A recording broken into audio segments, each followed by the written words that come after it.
classes and labs. This is Deepika signing in again from Skillablers desk, bringing you the next session, which is on now, architecture. We have with us a panel of youth professionals, institute professionals, and industry professionals and youth students. I start my introduction with our moderator for today, Vivek Harbe, the GT promoter from Shrishti Group.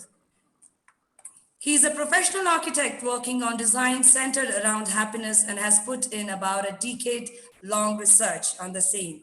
He was promoted to work on his design work over 400 plus complete projects of various scales.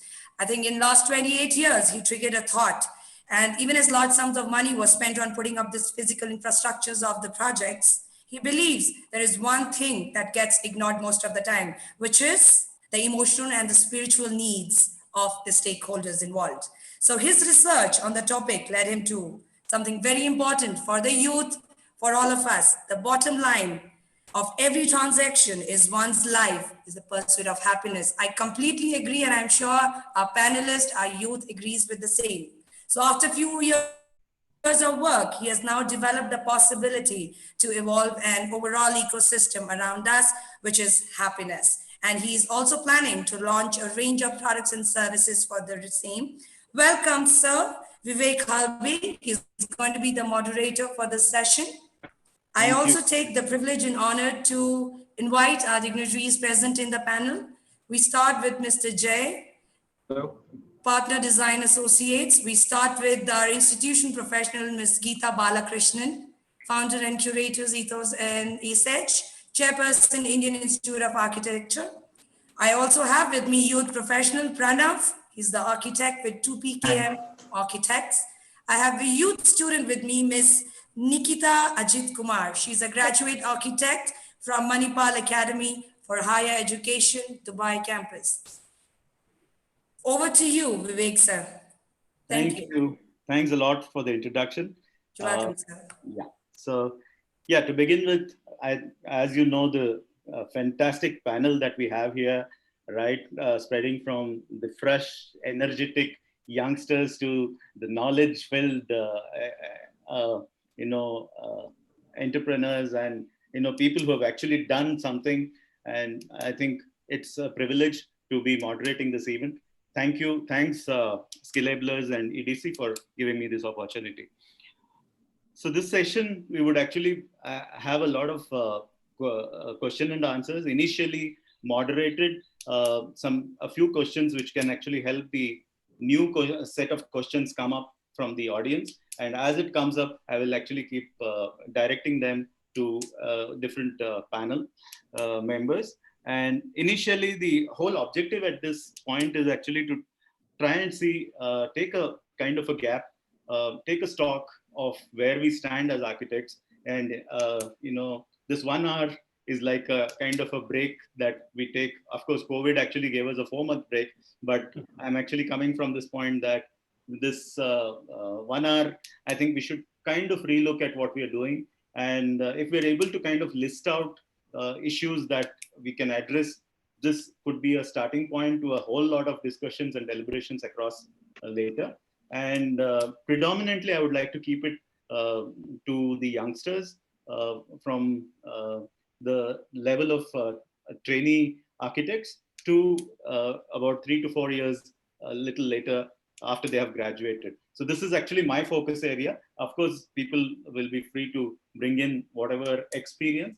And I think my expectation from the professionals is actually a lot of share of knowledge in terms of experiences that will actually help the moderation for me.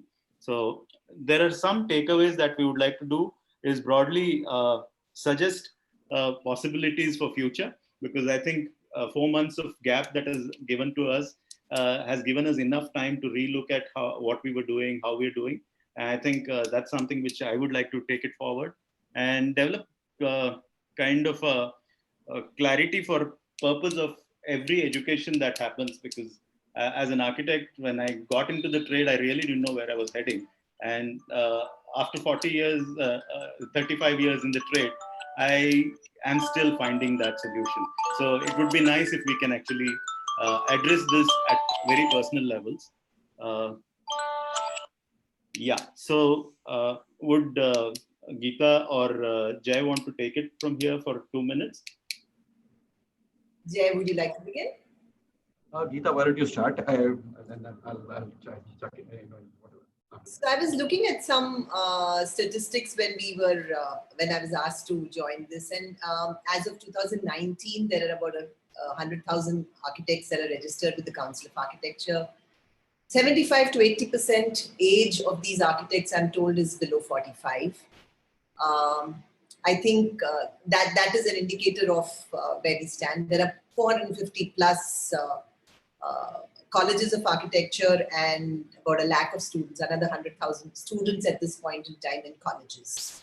And like you said, we need to focus on the segment that's looking at internship and maybe jobs just thereafter.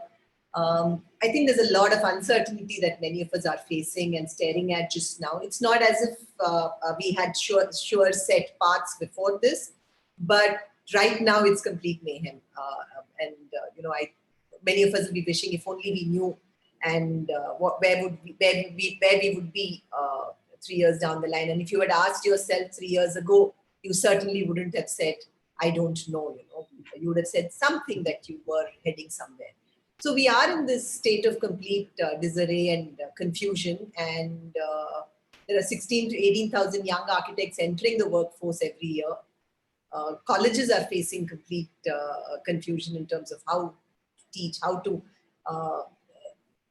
begin the process of letting even kids know that they have, letting young students know that they have graduated, because even that hasn't happened in many places. So I think firstly, these are uncertainties that I'd like to tell these young architects that they're not here to stay. I know it's extremely tough just now for you to come to terms with this, but this part of the struggle is short-lived in the sense of, yes, there will be a tomorrow where you would have finished your exams that you need to, or you would have found a place for internship and you would be graduating and figuring out your life in terms of the way forward.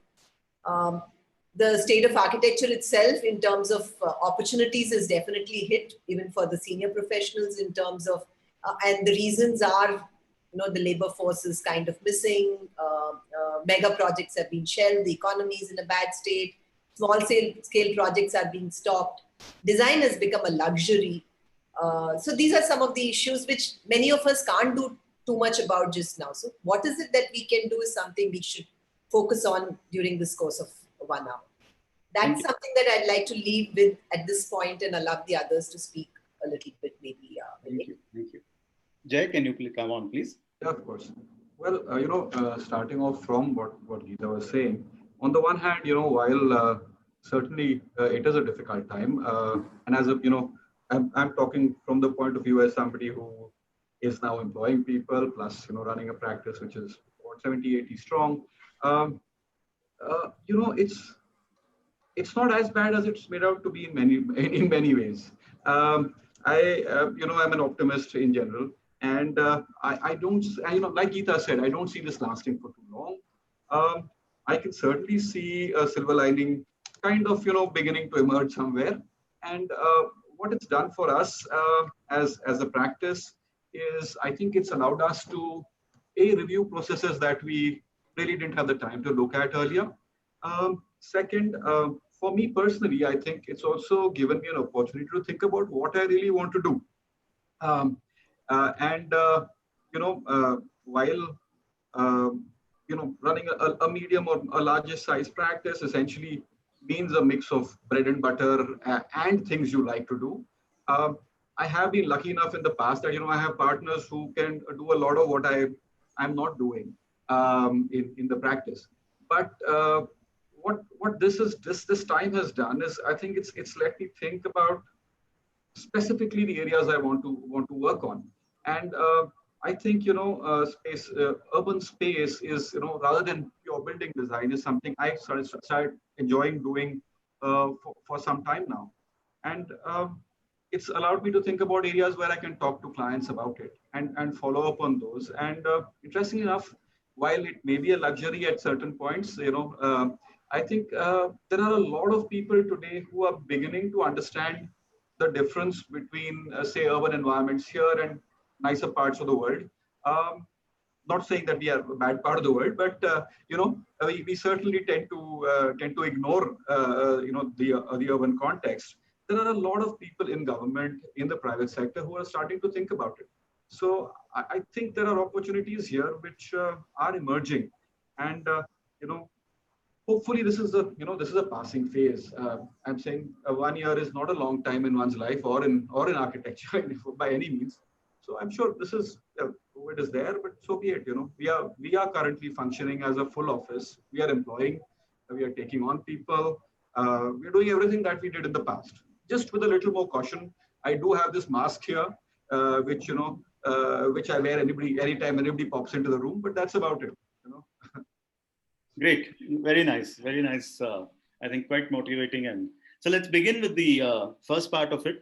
Like I said, we'll start off with the training, and let's hear the youngsters talk to us about how was their experience in the training session. First of all, how did they choose an office? What were the issues that they looked at? Did they get the office that they wanted to go to? So just in about 2 minutes each, if you can actually, Nikita and Pranav, if you can actually talk to us. So I'll start.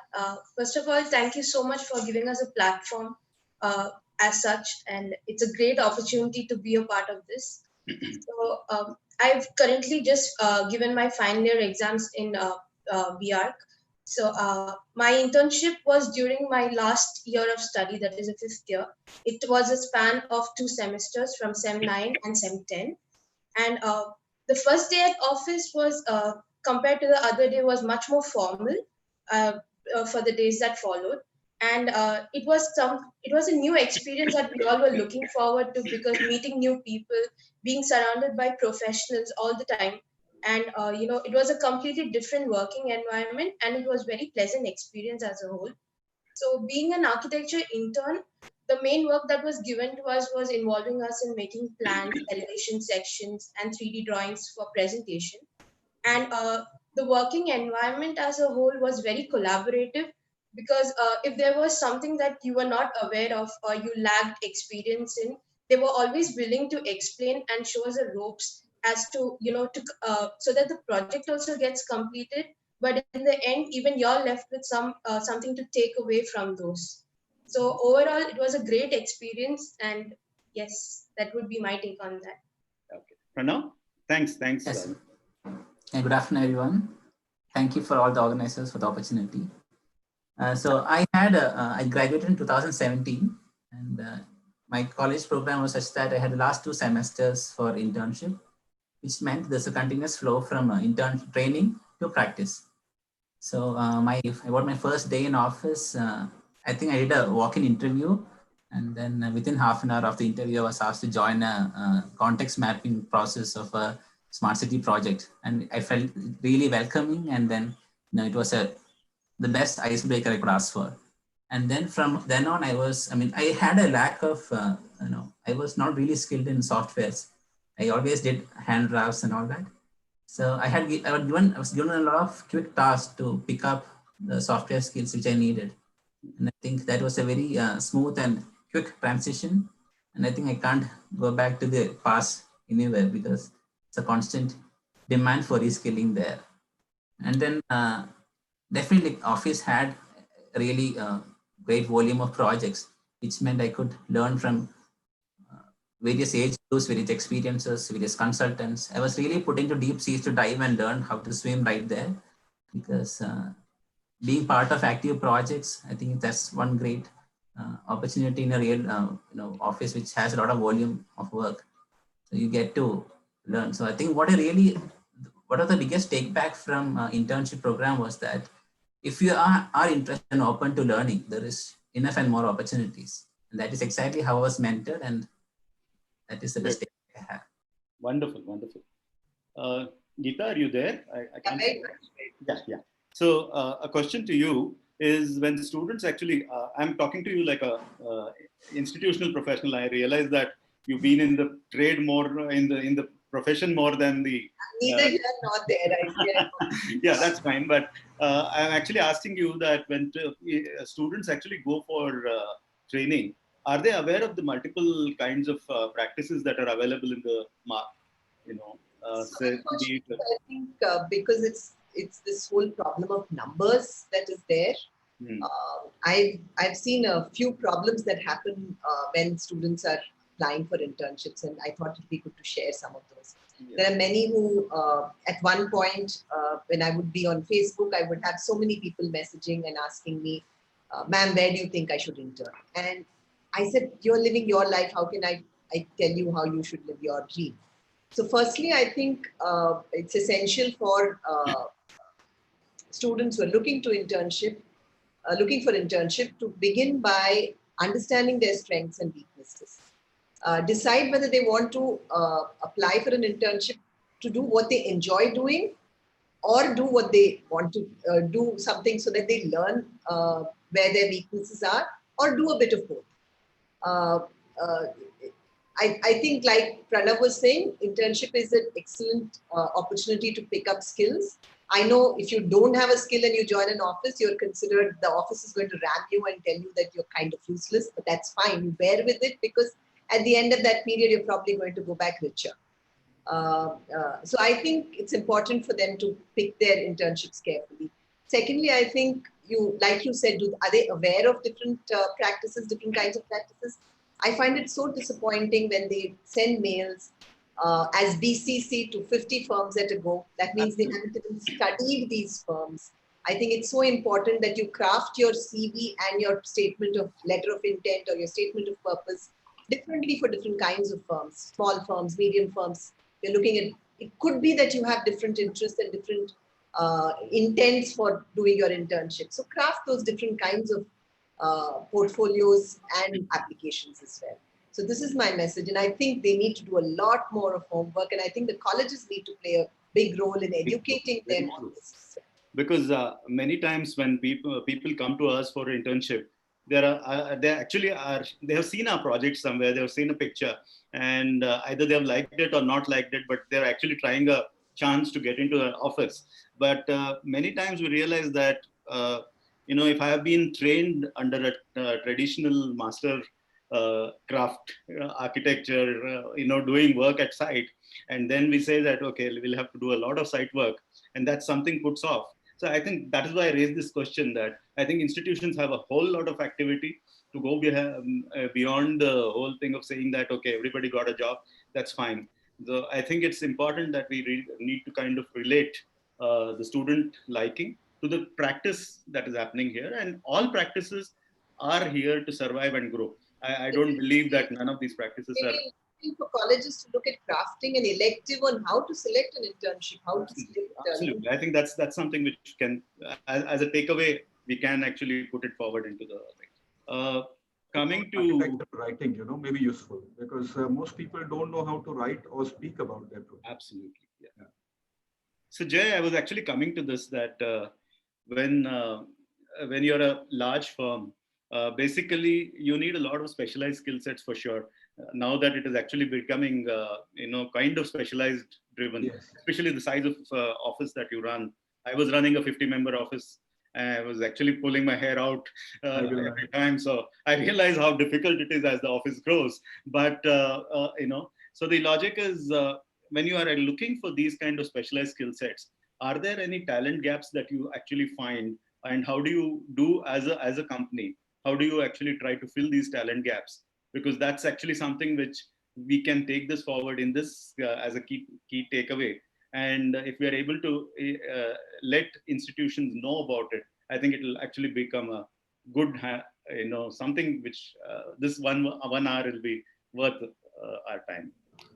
Interesting enough, when it comes to people who are just joining fresh, or even as interns, let's start with a number. So typically, we are quite happy to have about 10% of our staff who are interns. I'm quite happy to take on 6-7 people in a practice of about 80 to 100 odd people as interns.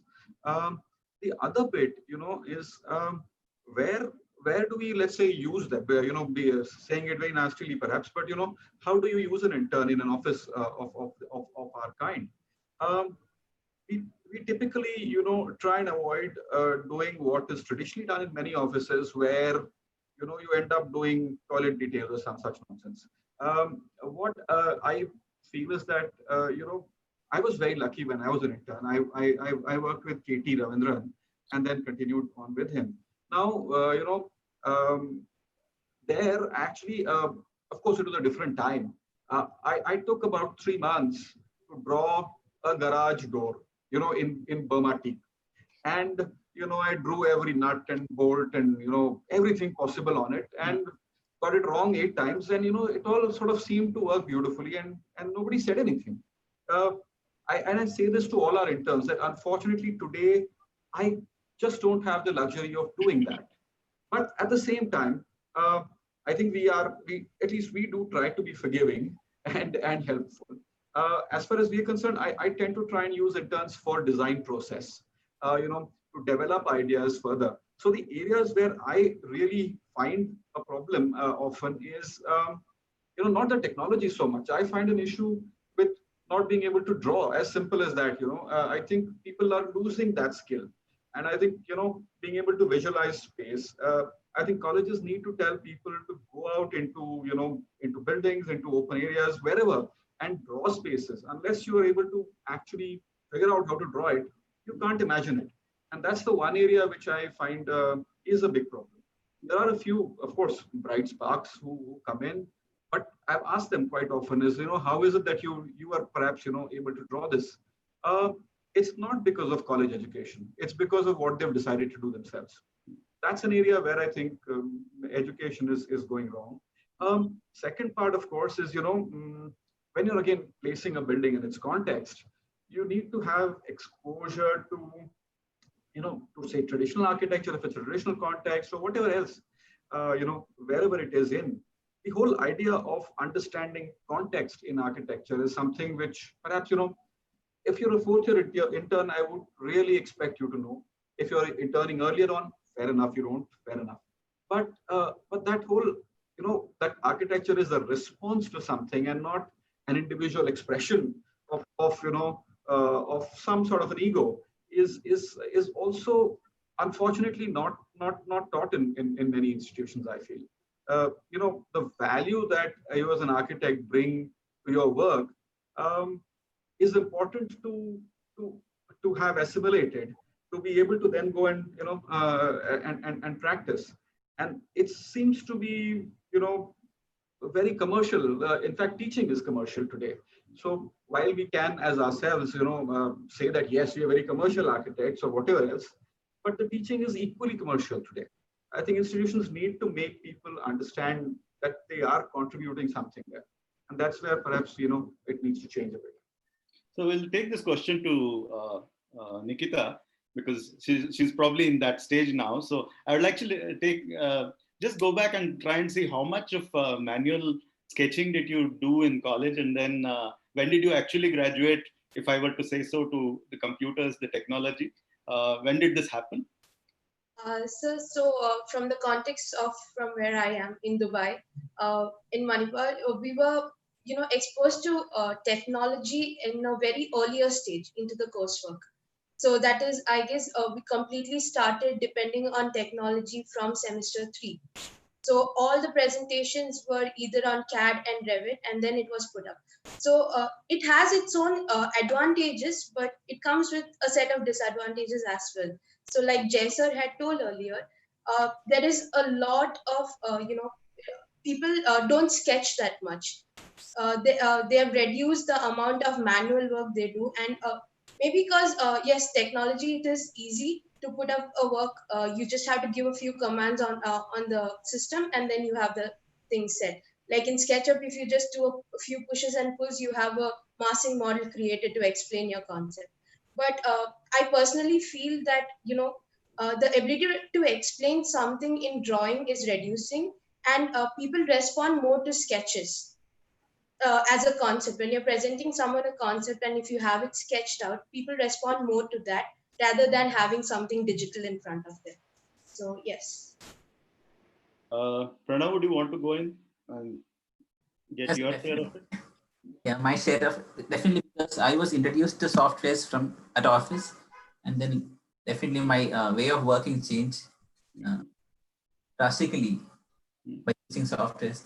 And then definitely I understand that with the available tool sets, there is a general increase in productivity, to say, and then we have much more better platforms to communicate, to reach out more. That means more ambitious in terms of collaborations with agencies, vendors, and then also I think it also opens up a lot of opportunities to work with new materials, new tools, and that really helps us, have a larger goal, definitely. But what I really notice is that the more we use tools, the less we observe and the less we question the basics. So the fundamental, I think what I noticed in the newer interns too, from what time I was that the understanding of drawing is definitely receding. Like Jason and Nikita would have mentioned previously, definitely that is a serious problem we need to address at this point. So basically, the drawing that is a kind of an emergence out of your own self is now becoming something which is actually loaded on from the external, and there's no link between that, because 2 meters and 2 feet doesn't make a difference, and it's only a question of which scale you've taken. But in real terms, even a 2-inch makes a huge difference, and that if you don't feel it, I think that's where we're coming from. We're all on the same page on this particular activity. But there is actually an interesting question on this, as is actually the computers, this has actually come from the audience.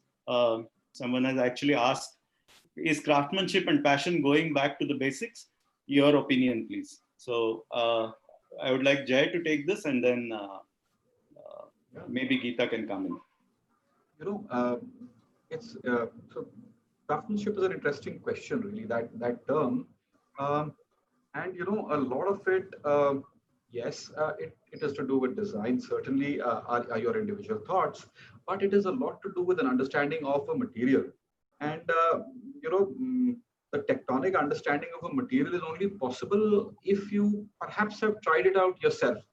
I think most of us as architects don't know how to handle a carpentry tool or a stone cutting tool. We've not had that exposure, or perhaps even tried to do it. And I think that unless we go there to some extent, it's difficult to craft a building. So that's where I have an issue with technology, in the sense that it distances you from the process of making, and unless I'm not expecting every one of us to go and start becoming masons tomorrow, but at the very least one needs to know how something is made, and if at the very least we need to observe how it's made, and that's where I think there are issues, and yes, a good building is a well-crafted building. A good space is a well-crafted space. So craftsmanship is critical, and then context is critical. So where what craft is used and what form of that craft you finally put in that place, unless you know about it, you can't do it. So and most buildings that are built today reflect that. Forget about elaborate craftsmanship. Even a simple bit of concrete. This country, you don't see a room which is straight. Because nobody knows how to hold a 90-degree angle correctly. So I think yes, craftsmanship is critical, but we need to get to the basics first and then go to the beautiful craftsmanship beyond. So while I completely agree with resonate with what Jay was saying, because we are also like on our platform for Research, we're crafting a lot of courses which help people understand in depth some of these things. We're using technology, of course, to be able to enable them. But I'd like to present a slightly different point of view, which a very young architect told me about last week. And he said that, yes, he's operating out of home and he's trying to communicate with his contractors on how to. And he said the difference today is I have to communicate with the contractor or with the craftsman. Hence, I need to know what I'm talking about much better. Exactly. And it is so this pandemic and this gap and this break and us having to use technology to communicate has actually forced some of us to learn our skills far better. And I'm talking about both sides, we as designers, as well as the recipients who are the contractors and the executors. They've also, otherwise what would happen is you would probably go to site, अच्छा ऐसे कर देंगे, हाँ ये कर दे यार, ये ऐसा ठीक है. But now it is through a drawing, you're supposed to communicate and they're supposed to understand and execute it. So they have to read that drawing and be able to interpret it correctly. So a bit of a difference in that, yes, you need to understand that craft for it to be absolutely beautiful, no doubt. But technology can be used in many ways to actually enable that as well. I was actually coming to that point that, today technology is actually being looked at as a villain in many of the aspects. But I would like to ask this question to Geeta. Are we really using technology to its fullest? Or are we just going to do some rendering, some sketches which are confusing and actually take it forward and call it technology? Or the real analysis softwares that are available today? How many of us actually use technology to the fullest? Just wanted to check. So again, when we talk of upskilling, we were a little concerned. We ran a session, a summer session recently on upskilling, where we ran courses on building information modeling, Revit. We ran something on sketching, actually hand sketching, and we had Rahul Kadam from Pune, an architect from Pune, who ran 3 2-hour sessions over alternate days. And these learners were actually drawing at their table with charcoal or paper or pen, but using technology to show each other, to share and to annotate correctly and learn correctly. I know you were talking about software. So when we did something on Trezi, we did something on parametrics, we did something on Rhino and Grasshopper, we had our classes full. We have something on computational design. So I think those who are discerning have realized that, technology is essential as a tool to help them better and help them have that edge. And they are picking up the right kinds of technology to be able to do that, the right kinds of skills to be able to do that. So while our classes are full, I think a lot more needs to happen. And one of the problems is often cost of these technologies and these softwares itself. It often is that whether they can use that or can they do it with something else is something that people often do. Because I've been working on near net zero concepts for our own buildings. I'm actually trying to develop something which is near net zero.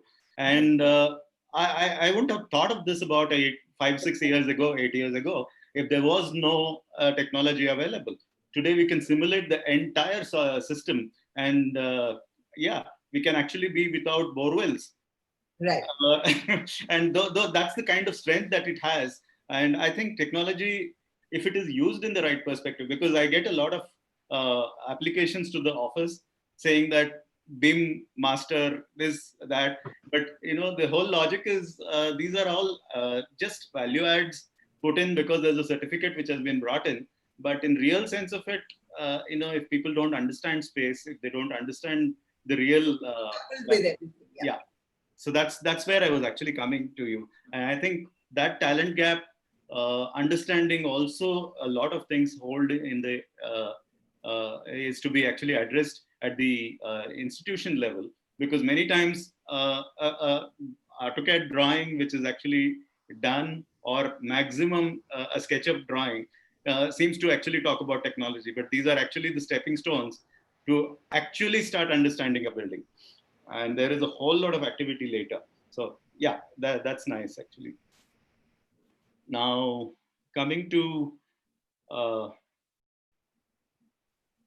soft skills side of it. So, actually architects are the most difficult to get along in and I think most of our board meetings, most of our meetings end up in issues, especially as higher I go. Probably that's, I would like Jay to correct that if I'm wrong, but this is my experience that we used to have a lot of challenges in terms of the soft skill training and issues. You learn, by the way, you learn thing, but isn't it a kind of a need that the institute puts in some kind of a thought on this. I would like Nikita and Pranav to come forward and talk to us about, have you learned this talking in the college? How did you manage? What are your soft skills? Other sides of soft skills. Communication is just one of them. Yeah. Soft skills as being in the field of architecture itself is very important because it helps you to communicate with people your ideas, what you want to put forward. So in college, yes, we did get opportunities. They did train us in certain fields, be it through presentations, seminars, group projects, etc. It helped us, work in collaboration with other people as well. So communication makes it easier to function in a collective manner, and it also helps to understand the strength of individuals as to what they are good at, and how can their inputs be more valued for the project. And another point, as far as we students in architecture is concerned, one is the final jury that is always held at the end of semester.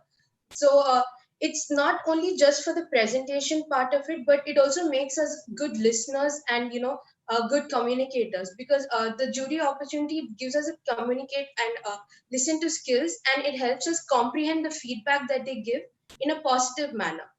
So this will, it allows us to see the idea that we are presenting from their perspective as well, and helps us to prevent mistakes as we go further in the profession. So yes. Yeah. Yeah, actually, again, I'm going back to Geeta as an institutional person. Again, I might be wrong on that, but the idea is there's no other institution person out here. So I need to talk to you about institution. Yeah, so the logic is the vocabulary part of it in terms of architectural jargons. I think we teach them much earlier. And, we actually, when we go to juries and things like that, we realize that people are talking something which actually attracts and interests. But when you actually start getting into the deciphering the detailing of design, somewhere down the line, this whole thing remains very superficial. What do you think about it? So I think you asked about whether colleges are enabling students on this skill as well, on the soft skills as well. I think some of the colleges are. I've seen some very fine work being done by some colleges, because we run a lot of competitions and we see students completely able to communicate as would probably a fresh architect or a senior architect as well. Sometimes senior architects are left astounded as well. I would like to advise all the young people present here today. I think it's so important to participate in activities outside the classroom. There are colleges that allow it, encourage it, and most colleges do. I mean, I don't think they see students or their wards taking part in activities outside their classroom as a threat to their academic schedules and agenda. So I think so important for them to take part in activities. I don't mean just competitions, but seminars, workshops. Go out there and listen. And, I think that's going to definitely help you improve your soft skills many times over. Like, it's going to be really, in terms of understanding, interpreting how a design is. When you see an architect present his or her design, I think you're going to learn so much in the way the person is communicating, how the client brief from when it started to how it got translated, what the process was, how you went about it. So there are so many little messages that will come along the way during that one presentation. I think that you'll take home so much more for you to become a better. Yeah. But don't you think that there is a formal need to actually get this? Yeah, so it is part of the curriculum as well. Achha. So it is part of the professional developments, the skills, and in the electives there are definite requirements for colleges to include this. And like Nikita said, that's why communication is something that they were probably taught. So that it depends on the number of credits and who wants to take what. They can take a bouquet of it. It is meant to be part of the curriculum. Now, how it is enforced, how it is it taken off as a tick box to just do it like some colleges would, or is it really internalized and managed like some colleges do, is what sets these things apart. And I think it is essential, yes. Pranav, you had actually, I think, logged out for some small time. Sorry, I had a network issue. Yeah, would you want to share something on, the soft skill side of it? Yeah, of course. So I think from a college perspective, it was always to learning how to observe things and then to question fundamentally, and then also to work in smaller groups and understanding how teamwork works. But the transformation to an office practice definitely demanded much more, multiplied levels of communicating skills. You're communicating with multiple agencies, clients, and I mean, definitely you don't know. There's no specific pattern that you can follow to communicate to any of these. And then definitely your understanding of terminologies, and you should be really sure that you're using the right words everywhere. All that really is, I think, required. And time management, definitely you have a really broad items in front to solve each day, and each day is welcome with a kind of given you surprising new problems, and then you need to be really fast and really quick in responding to each of these new problems. And also leadership, definitely leadership. When you slowly start growing an office, I think you have multiple architects working with you. Maybe there are juniors and interns. So definitely how you can inspire everyone to work on something with Just an offbeat question. When we were in college, actually our whole design process used to happen in the canteen. Does it still happen that way? Yes. I think to some extent it does, but it depends on how much time you take off from studio to studio. The army canteen is kind of almost part of the college. Yeah. For us, it was all a part of the college. So that's why I'm asking whether this is the way it was. It is still there, or has it been fragmented to classroom and getting out and things like that? Because I think there's a lot of creativity that comes in. Somebody just walks in, he talks about your design, and things actually happen to change. So I think that kind of a thing. Interestingly, when we were doing a lot of software connected activity for corporates, this is actually something which has been pushed to us, saying that Harvard says so. And I think there was a lot of value in what as students, and actually we were taken by surprise when we were saying that, okay, this is actually how we developed. And so that's why I was talking to you, because a lot of this soft skilling activity happens by the way. And of course, there could be a course on this. It could actually be positioned properly just to fine tune it later. But I think there is I think we have about a minute or so before the question answer sessions really can begin. But I'll just take one question to Jay. Where do you see the future of this, especially a design studio? Now that we were actually talking about it in college, and we have design studios which are so. I have realized that there are large firms where there's a visualizer, there's a design concept, there's this so kind of split into the whole process of specialization. Where do you see the future of a design studio? I'm not talking COVID. I'm talking about collaborative work, as a culture, as a thing. So, could you talk about it a little?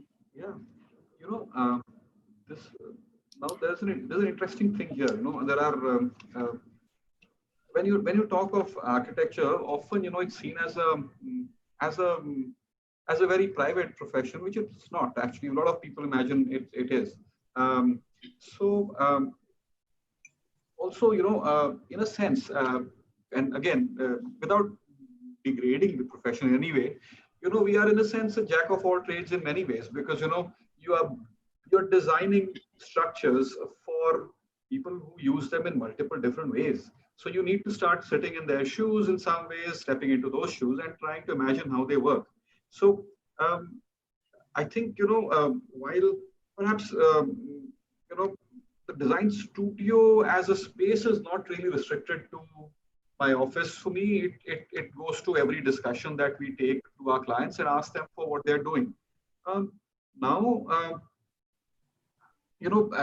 I want to go back to that question a little bit, though it's perhaps stepping back one step. When you talked of, enabling people to understand how architecture is made, I think that process, at least now I've been in college far too long back. I don't think we went through that process much. I'm sure it might have changed. Also, the process of asking questions is important. To know what question to ask is equally critical to the process. To getting your answer. Otherwise, you go around that process repeatedly without a formal outcome. So I think one part of it is there, and COVID or otherwise, there is going to be interaction. We still do it. When it comes to finally, communicating an idea, I love Zoom, but at the same time, I would love to sit down across a table and close a final decision on something, in a design space. That's something which is important for us. Yeah. Okay. Now, actually, one question to Geeta.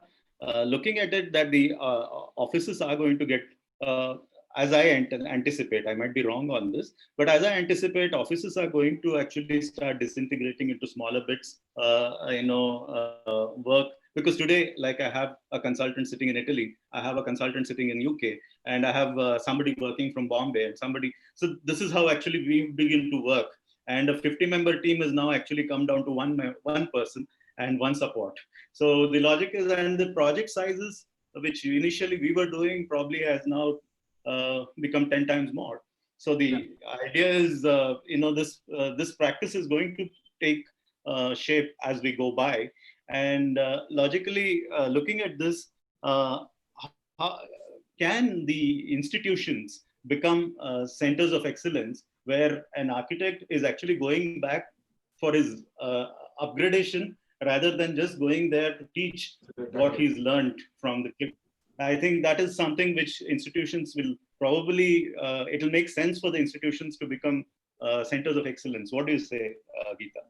We're talking about continued professional development is what Yes. you go back and continue to skill yourself. And I think that's extremely essential. You need to keep, and this is something I think the fact that at this point in time, we've been online and we've been listening to so many people through, I'm not talking about at this very moment, but the last 4 months, we've seen so many people speak of what they are doing. I think you realize how much is out there that you don't know enough about. Absolutely. And I think this is the time where you pause, reflect, and say that, yes, I need to upskill myself. And yes, centers of excellence, the institutes become that. I think there are opportunities already available. Doesn't have to be with, a institute. It could be, again, online as well. It could be through exposing yourself through practices. I think as long as that will to develop professionally is there, it's essential. Like I told you when we were having our little chat out there, we have a 70-year-old learner too. In our we have school kids and we have 70-year-old learners also. We're creating content regularly. After understanding the pulse, we do dipstick surveys to understand what is required. We've done something on project management recently because we felt at this point in time, project management is crucial because you're sitting somewhere and you're trying to manage things from remotely. So we ran something on project management recently. So we're doing that continuously. You'll be surprised at the number of architects also who are not in school, but already architects, already professionals who are coming up to join these programs. And so, yes, I definitely think these centers of excellence are required. If there are, I think the council is also looking at doing something like this. I was actually going to ask you from the council angle, actually. Councils also, they are exploring something like this as well. Because the number of schools have become so much in the last so many years. The quality of education, for sure, is actually not going to remain pretty high because, the supply chain in terms of the lecturers, teachers, is going to actually, become difficult because people with hands-on experience will become lesser and lesser as you go by. And it will be book to book kind of a thing. And that will be probably very difficult for an architecture professional to actually take off from that point. So so the council is doing something about it. They are discussing, so I'm sure they will be looking at this angle as Okay, because the next thing was actually we have a lot of associations, Indian Institute of Architects and IID, practicing architects associations of different. Triple ID is also looking at continued professional development. I've spoken. Yes, I think that's something which is they are, because all these things that we are talking about are now new opportunities which are rising for a multiple set of people. And it's not just about being negative about the trade, but the whole idea is these are all opportunities. I think it's so important for these organizations to look at it. Otherwise, they're going to become redundant. It has to happen. When you're saying 450 colleges, the supply chain not being there, there are 16,000 architects graduating every year. Why would the supply chain not be there? It's because not all of them are sticking to the field. Many of them are moving out. Absolutely. So if you gave them, I was actually told this. You gave them enough reason to stay within the field, I think you would have that supply chain. I was actually told that the number is about 60 to 70% who leave the trade. And that's not very nice for this is something which came to me. I don't know. I cannot vouch for the number. No, my time it was 25% who stuck to the profession at that point itself. So it's not so changed. Could be true. Yeah. Yes. Okay. So now coming on to this last point of possibilities that one is looking at is design entrepreneurship. It's in the nascent stage in India, but I think it's actually catching up across the world in terms of design entrepreneurship as architects getting into it. Council doesn't allow this for sure, that you cannot have trade and this thing happening together. But how do you look at the possibility of this in terms of product design, in terms of a lot of other things, and maybe space design in real sense of it at a later stage? You're asking me what? Yeah, you can take it first and Jay later. So I think council currently doesn't allow it because it's mandated by an act. It is governed by an act, which doesn't allow it. So the act needs to be redefined or repurposed for any change to happen. So legally, you're talking about the 1972 Act. The Architects Act, yeah. Sorry? The Architects Act. Yeah. 1972 Act. 1970. Unfortunately, it's not been amendments. There amendment later. Yeah. So it's not that there is no will, but it hasn't happened over a period of time. Many people have tried. It's only when that happens can this whole entrepreneurship bit be built into the council thing. But I think there are many people who found their way around it and are design entrepreneurs while being architects. They probably have different organizations to handle the two, and I think it's a beautiful thing to do. I mean, why would you not? So it's a matter of just organizational structure, really. If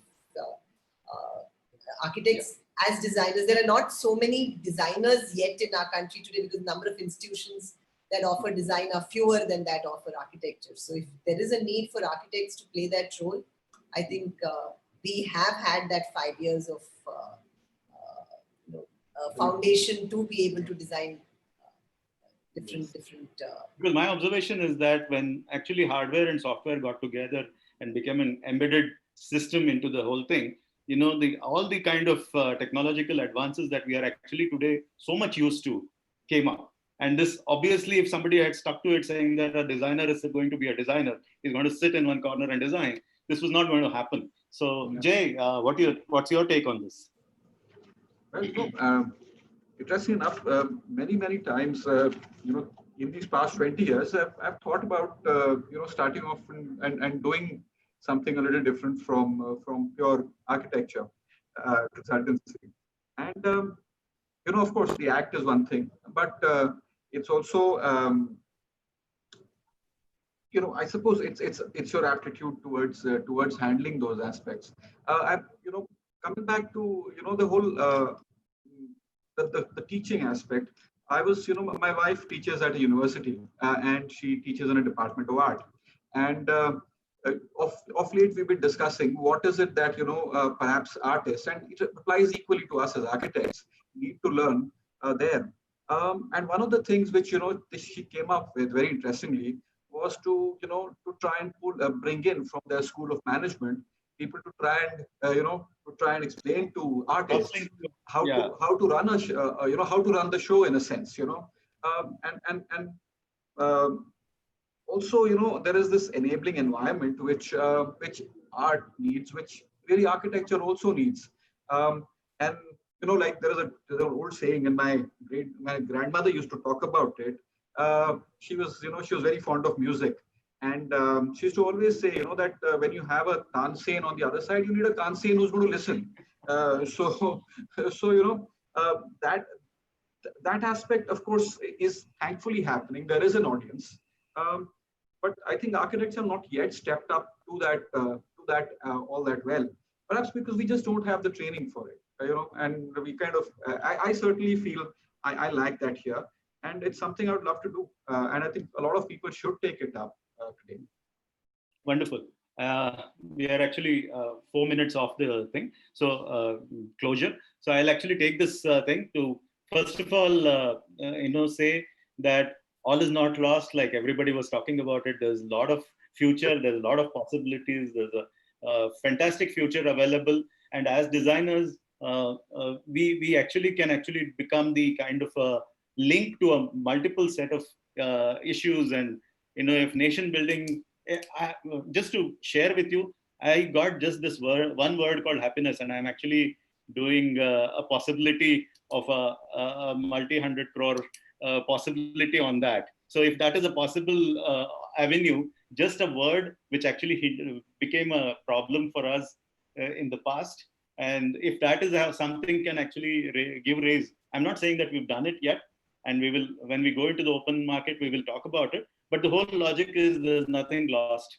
There's so much of opportunity opening up. The urban, I think somebody just touched upon, there's also a question here about the new education policy that has come about. I think we didn't discuss that, but my personal opinion, fantastic, because we were doing a lot of reskilling and relearning in the first year level, when we were actually trying to say that all the 12 years that you learned in college, in school, just forget it, we'll start afresh. So I think that is something which we needed to actually relook at. And that's something which I would like to touch upon. And it's brilliant what has happened. So idea is, I just enjoyed this thing all the way. There are a whole lot of questions here which we were not able to take, some of which I already included. But I think we can answer many of them. There are answers in our part of the discussion that went through. So I would like to thank everybody on the panel, Jay, Nikita, Pranav, Geeta, and thanks, Deepika. You can take it back from. Thanks, Vivek. Thanks, Skillablers and EDC. Thank you. Thank you, Vivek sir, for including this, and thank you everyone present in the panel. It was great to hear you all, and I'm sure our youth is inspired and knows how to go about and what's happening. Thank you very much once again for all of you taking out your time. Ladies and gentlemen, a very good evening to all of you all. We have our next session up, and we also have semi-finals of Nirvana of Millennial Singing Contest. So please join in, stay tuned for our August 3 sessions. The sessions that we would be conducted would be 4 on art and design, automobile design and engineering, or audiovisual engineering, banking and finance, followed with, of course, our favorite entertainment session. Please note, do not forget a special session that starts with a keynote speaker, Tiger Santosh Nair. Stay tuned till August 3rd. Look forward to seeing all of you. Thank you and have a lovely weekend and a good evening again to all of you all. Thank you. Thank you. Thank you so much. Thank you. Thank you. Bye then. Thank you.